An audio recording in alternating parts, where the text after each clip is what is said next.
नमस्कार, स्वागत है आपका आरपीडी न्यूज राजस्थान पंचायती दुनिया में। जालोर जिले की जसवंतपुरा पंचायत समिति के अंतर्गत ग्राम पंचायत पावली के वर्तमान सरपंच करताराम चौधरी के साथ पंचायत में बीते कार्यकाल में किए गए विकास कार्यों को लेकर विस्तार पूर्वक चर्चा की गई। सरपंच श्री चौधरी ने बीते कार्यकाल में पंचायत के किन किन मुद्दों एवं किन किन विकास कार्यों को प्राथमिकता देकर धरातल पर विकास करवाया, आइए जानते हैं इस खास मुलाकात में। इससे पहले अगर आपने अभी तक आरपीडी न्यूज चैनल को सब्सक्राइब नहीं किया है तो अभी सब्सक्राइब कर बेल आइकन प्रेस करें ताकि तमाम बड़ी खबरों का नोटिफिकेशन आपको मिलता रहे। मैं बिरबल कड़वा और आज हम पहुंचे हैं पंचायत समिति जसवंतपुरा की ग्राम पंचायत पावली के अंदर। यहाँ हमारे साथ युवा सरपंच करताराम जी चौधरी हैं, उनसे रूबरू हो रहे हैं कि इनके 4 वर्ष पूर्ण होने जा रहे हैं, किस प्रकार से विकास कार्य हुए हैं, गाँव की जनता ने इन्हें चुना था, ऐसे कौन से एजेंडे थे जिनका समाधान इन्हें करवाया और ऐसे कौन से एजेंडे बाकी है जिनका समाधान करवाना बाकी है, जिन जो मेजर समस्या है अभी भी। करते हैं बातचीत। सरपंच साहब नमस्कार। नमस्ते। करताराम जी, सबसे पहले तो इस क्षेत्र की जनता ने, पावली की जनता ने आपको मान सम्मान दिया, आप सरपंच बने थे आज से ठीक 4 वर्ष पर, क्या कहना चाहेंगे उसको लेकर? हाँ, 4 साल पहले जनरल सीट से मैंने इलेक्शन लड़े जी और लोगों ने, हमारे मतदाताओं ने हमारा सम्मान रखते हुए मुझे जिताया जी। और युवा सरपंच को जिताने के पीछे उनकी बड़ी आशा है बिल्कुल थी। उस आशाओं के अनुरूप मैं भी खरा उतरने की कोशिश की। जी जी।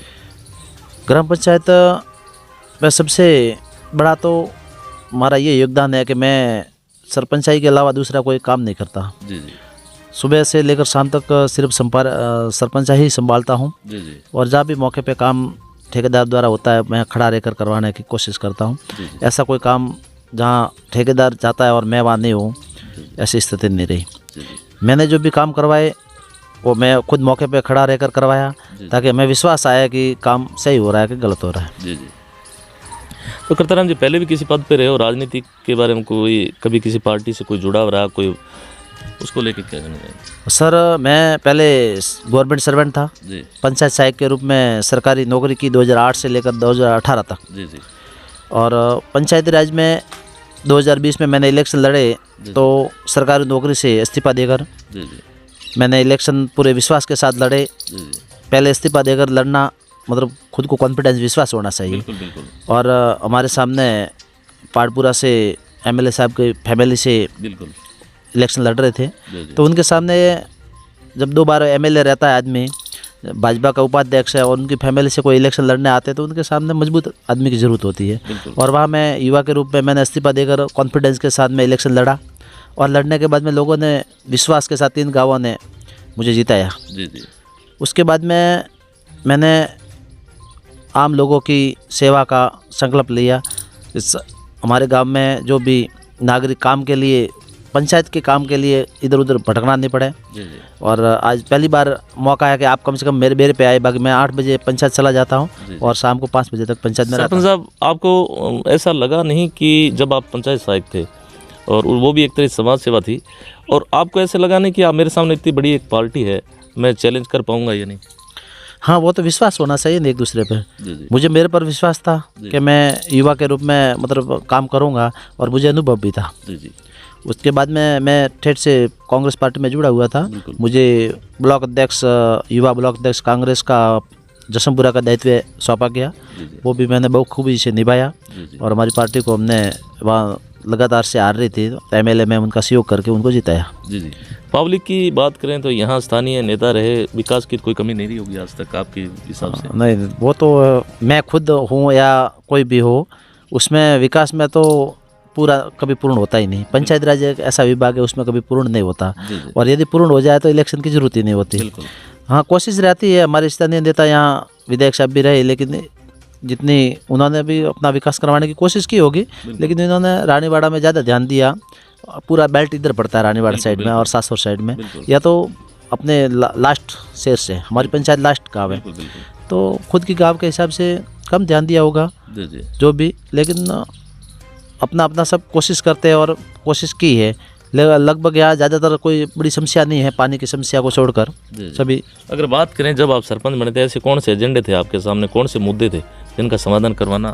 हाँ, मेरे सामने एक तो बड़ा मुद्दा था पानी का। जी जी जल जीवन मिशन में हमारी पंचायत नहीं जुड़ी थी और अब जसमपुरा में अपने पानी आया था, जी जी ये नर्मदा नहर वाला, लेकिन हमारी पंचायत बाकी रह गई थी शेष और वो भिनमाल में जोड़ दी गई थी। इसके कारण अभी भी हम संघर्ष कर रहे हैं, पिछले 4 साल से संघर्ष कर रहे हैं, लेकिन अभी तक पानी का अता पता नहीं है। और सबसे बड़ी ज्वलंत समस्या ये पानी वाली है। जी जी जल जीवन मिशन वालों ने 4 साल पहले काम शुरू किया था और ऐसी पंचायत की सारी मतलब सड़कें हैं, रोड हैं, गलियां हैं, खालियां हैं, सब तोड़ के अस्त व्यस्त करके चले गए और उनके बाद में इन्होंने कोई वापस उनको संभाला नहीं है और ना अभी तक पानी आया है, ना हमारे पहाड़पुरा पावली की एक टंकी है वो विवाद के कारण अभी भी पड़ी हुई है, उसका सुलझाना नहीं हुआ है। मंदिर में एक टंकी बन गई है, लेकिन जो लैंड मुख्य लैंड जो बरूड़ी होते हुए मोंदला होते हुए पावली आ रही है वो लैंड भी अभी उन्होंने शुरू नहीं की है, तो पानी नहीं आ रहा है। और मुझे विश्वास था कि मेरे कार्यकाल में मैं कम से कम लोगों को पानी पिला सकूं नर्मदा का, लेकिन ऐसा लग नहीं रहा है अभी 1 साल से। आप उस टाइम ब्लॉक अध्यक्ष से कहीं न कहीं एक पार्टी ने भी जिम्मेदार रही और कांग्रेस के जो रेगुलर 4 वर्ष है वो आपने नज़दीक से देखे, विकास में तो कोई कमी की बात ही नहीं रहती। हाँ, उसमें तो किया, लेकिन ये नर्मदा प्रोजेक्ट बाहर का प्रोजेक्ट है, मतलब इसमें सरकार केंद्र सरकार का जो मैटर और वहाँ से ऊपर से ठेके अलग से दिए हुए थे।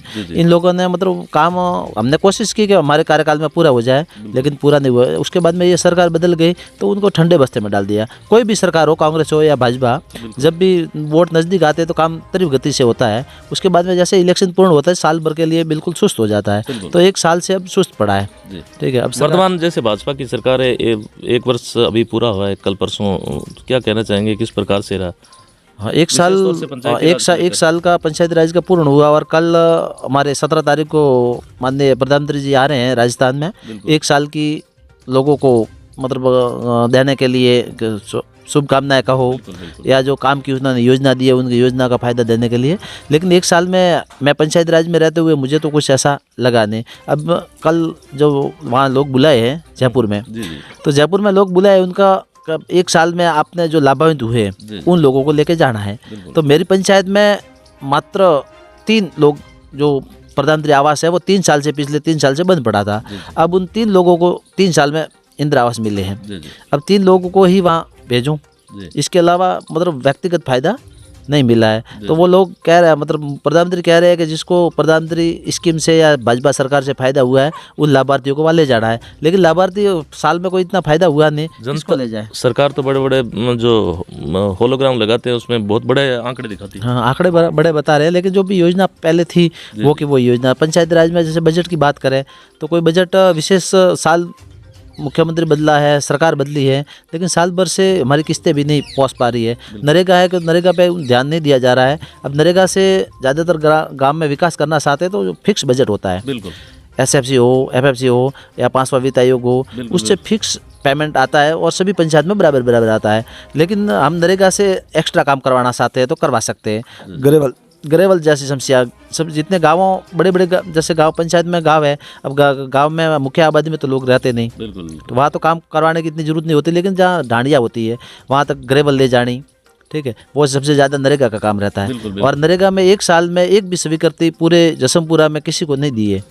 और जब गरेवल सड़क की स्वीकृति नहीं मिलेगी तो गरेवल नहीं बढ़ेगी और वहाँ जुड़ेंगे नहीं लोग। अब गांव में तो कोई इतने लोग रहते नहीं और समस्या ज़्यादा गाँवों की, अपने ढाणियों की है। तो ग्रेवल सड़क वगैरह 1 साल में कोई बजट नहीं आया। पहले मैंने 40 लाख की 2 रपटे लाई और वो पूर्ण की, लेकिन उनसे आगे जो अधूरी पड़ी है। आपको ऐसा लग रहा है कि राजनीतिक भेदभाव हो रहा है? नहीं, भेदभाव की तो मैं ज़्यादा बात नहीं करता, लेकिन ऊपर से काम ही सुस्त पड़ा है इतना। केंद्र सरकार की जो अहम योजना है महानरेगा योजना, उसको लेकर क्या कहना चाहेंगे? महानरेगा में भेदभाव हो रहा है। अब जो सरकार है, ये सरकार ये नहीं चाहती कि बड़े बड़े काम उससे हुए, ठीक है। अब दूसरे बजट है, सामान्य बजट, उससे अपन एक साथ में 5 लाख का या 7 लाख की स्वीकृति निकाल सकते हैं, ज़्यादा नहीं कर सकते। और नरेगा में 50 लाख की रपट ला सकते हैं, 50 लाख की ग्रेवल ला सकते हैं, या 50 लाख की या 11 या 15 लाख के अपन ये क्या बोलते हैं ब्लॉक भी ला सकते हैं, वो उसमें छूट रहती है। लेकिन उसमें बजट में 1 साल से कोई स्वीकृति जालोर से नहीं आ रही है। पहले कह रहे थे सीओ साहब सही नहीं है, वो काम नहीं करवा रहे हैं, अब सीओ भी बदल गया, लेकिन एक भी स्वीकृति नहीं मिला। हमारे पहाड़पुरा में भी काम बंद है, एक भी स्वीकृति नहीं काम, और लोग काम के लिए आवेदन कर रहे हैं, लेकिन वह एक भी काम स्वीकृत नहीं है। पंचायती राज का जैसे नाम आता, भ्रष्टाचार कहीं न कहीं नाम साथ में जुड़ा आता है, इसको लेकर क्या कहना चाहिए करता रहा?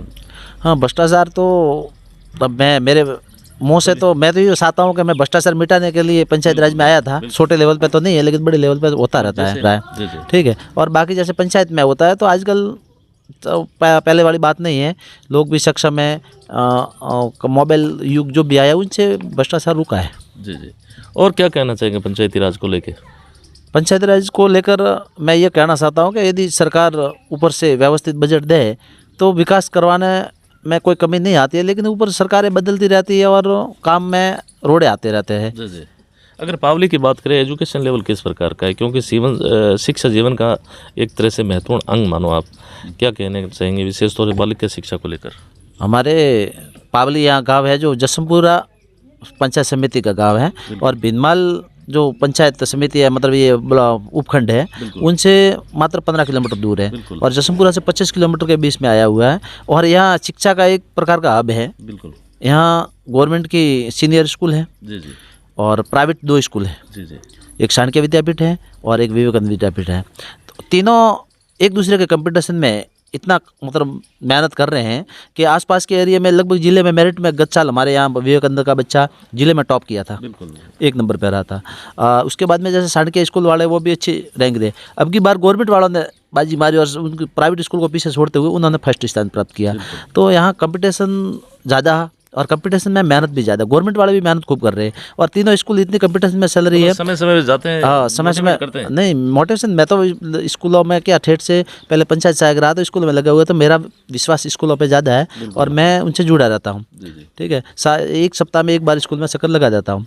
लेकिन कंपटीशन के हिसाब से यहाँ के लोगों को खूब फायदा हुआ और अच्छी पढ़ाई है। मैंने मेरे लेवल पे साइंस खुलवाई है पावली में, और साइंस की लैब भी बन गई, लेकिन सरकार बदलने के बाद में वो पद स्वीकार नहीं हुए और 1 साल से वो भवन 1 करोड़ का भवन बना हुआ पड़ा है। तो हमने हमारी कोशिश है कि हम चाहते हैं कि अगली 70 से साइंस स्कूल गवर्नमेंट में भी खुले और निजी स्कूल है उसमें दोनों में साइंस सभी करते हैं। और यहाँ मतलब अब के हिसाब से आसपास के 20 गाँव के लोग बच्चे जुड़े हुए हैं और अच्छी पढ़ाई है। पढ़ाई के मामले में यहाँ का मतलब पूरी हमारी पंचायत का नाम है। अभी ऐसा कौन सी समस्या है जिसका समाधान बाकी है? सबसे बड़ा ज्वलंत मामला है वो है जल जीवन मिशन, जो ठेका ले रखा है वो लोग काम नहीं कर रहे। ठेकेदार ये चाहते हैं कि भाई 1 साल 2 साल 3 साल जैसे पड़ा रहेगा उनको बजट डबल मिलेगा, और उस पैसों के लफड़े में वो काम नहीं करना चाहते। सबसे बड़ा मामला यहाँ पानी वाला है, बाकी कोई इतनी बड़ी हमारे यहाँ कोई समस्या नहीं है। अंत में अपने क्षेत्र की जनता से क्या अपील करना चाहेंगे?